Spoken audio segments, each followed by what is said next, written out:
Hi pet parents, it's holiday time, one of the great times of the year to get together with family and friends. And when I do that, I love to cook for them. And I thought I'd share with you all a recipe that my family and I enjoy making this time of the year. We call it ginger snappers, kind of a play on ginger snaps. Really easy, simple recipe. You've probably got most of the ingredients in your kitchen right now. We're going to start off with 2 cups of flour. Now you could use any kind of flour that you want. I'm using brown rice flour, and I'm doing that because it's healthier, and if I have a pet with a wheat allergy, it's a great substitution. Additionally, I've got half a cup of evaporated dry milk. We're going to pour that in there, and I've got oatmeal. Yes, oatmeal that we eat in the morning. Though it doesn't look that way, what I've done is I've ground it down into a powder, and I've done that for consistency as well as for texture. I want to get a certain texture, so I've gone ahead and ground it down. You can leave it the way that you like it. I've also got ginger. You can't have ginger snaps without ginger, right? So the last of our dry ingredients is going to be a teaspoon of ginger. You can smell it right away. It's so great. Now, being a parent, I've got to look for opportunities to mix in the healthy stuff, right? Whether you're a parent of a 2-legged child or a 4-legged child, we've got to do what we can do to get the healthy stuff in. So what I've got here is I've got some shredded carrots, and we're going to go ahead, we're going to mix those in. It's going to add a great texture and really a wonderful taste that I've got to say adds a nice little twist, if you will. Now for our wet ingredients, we've got a tablespoon of olive oil. We're going to pour that on in. And then I've got a cup of water. Let's get that all mixed together here. It's going to start off a little bit dry, but as we do this, it's going to come together very quickly. One of the things that I like to do, though I'm not going to do it right now, is I like to roll things out. I like to use those cookie cutters. Well, you can do that. You can certainly use cookie cutters, roll it out with a rolling pin. Little tip, put some flour down so it doesn't stick to your rolling pin. But for right now, what I'm going to do is I'm going to kind of go old-fashioned, old-school, cooking with my family members. I'm going to grab just a simple spoon and we're going to ball these up. The important thing when doing this is keeping them a consistent size. We want to do that so as we have them cooking, they're all cooking evenly throughout. It's really important. You can use a melon baller, by the way, if you want to keep them even more consistent, but I like to get my hands in there, get things going. Now, we're going to put this in the oven, 300 degrees, for about 30 minutes. Now, you know your oven. If you need to run it an extra minute or 2, that's fine.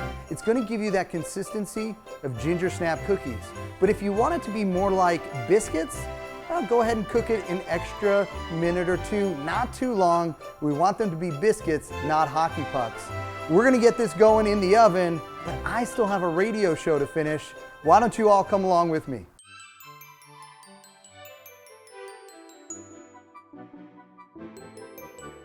Welcome back to Pet World Insider, where we take you inside the world of pets, pet products, pet places, and share amazing pet stories. Well, folks, it's the holidays, and you know it's the holidays when you've got family and friends who just drop by.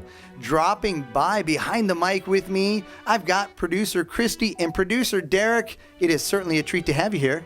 Thanks so much. Happy holidays. Happy holidays. That's a usual thing for me. Well, listen, I thought it'd be great if we shared a story about our time with our pets during the holidays. I want to start with you, producer Derek. Share a story with us about you and your pets. Well, we always wrap our pets' presents, so it's always one of those things that Mom loves, wrapping all the presents and forcing the dog to rip them apart, which isn't too forceful. But it goes where we get one of the pet beds and wrap it. It's a big, huge pet bed because we have the Siberian Husky. And he rips it open, looks at it, loves it, and then falls asleep right next to it and doesn't actually use the bed. So it was one of those like, yeah, it was fun, but I didn't really want it this year, kind of.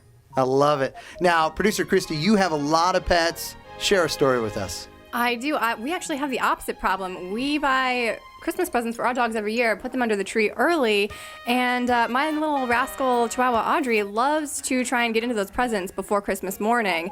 Unfortunately, she tends to knock down some of the low-hanging ornaments every year as well, and my mom gets a little frustrated. Sorry, Mom. I can understand. You know, I've got Sugar, and we've got some great stories, but probably the one that sticks out most to me is when she was a puppy. One of the things that she loved to do was just sit there and watch what we were doing, whether it was crafts or cooking. And I just happened to be working on something with candy canes. I stepped out of the room for literally 5 seconds. I came back in. Sugar was up on the table, and I went, oh no. And she sat right back up, and I looked. I'm like, oh, okay, wait, where are the candy canes? And that's when she turned her other side, and I saw a candy cane forest dog. It was just one of those funny moments of, okay, she didn't need them. Oh my gosh, that is hilarious. So we all have those great stories. Feel free to share your stories with us as well, folks. We really appreciate you joining us weekly on the radio show. I want to say happy holidays, and I'd love to keep going, but I've got to get back to the kitchen because we're baking. I can smell those things. Smell great. They smell good. We're making ginger snappers, and we've got to go take them out of the oven. Happy holidays, everybody. Well, that was a lot of fun. While we were finishing up the radio show, we had our ginger snappers in the oven cooking. They came out great. I've let them sit here for about 5 to 10 minutes before we've been able to move them over to the plate, put them in our dog cookie jar. The smell of ginger is just everywhere. Oh, it just smells great. Really reminds me of the holidays. Oh, and cookies, how awesome. Well, speaking of awesome, we have got a lot of great things to share with all of you. A lot of new projects, a lot of continuation of projects, and we're going to share all that with you in early 2014. But before we say goodbye, on behalf of everybody here at Pet World Insider, including the Chow Hound producer Derek, I want to say happy holidays and thank you all for being Pet World Insiders.